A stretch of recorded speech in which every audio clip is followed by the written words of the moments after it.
Hello, traders. Today is Friday, July 11th, and this is my analysis for the euro yen, and we're on the 1 hour time frame.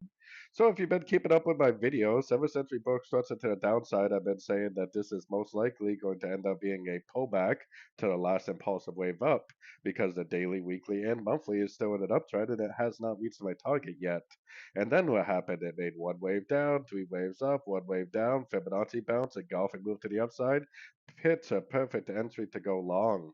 Now, like I said, I mean, the entries really kind of moved on. I mean, the strategy now is to already be long from back here, or the strategy is to be patiently waiting for another three-way pullback to go long again. Maybe you could jump down to a very, very short time frame and try to go long on a three-way pullback, but I definitely think the strategy now would be to be patiently waiting for more three-way pullbacks to go long again. I definitely am going to continue to look for longs, and I definitely am not going to be looking for shorts on these shorter time frames. So, anyways, don't forget to check out my free Discord channel linked down here in the corner. Take a look at my website, fxpipcollector.com.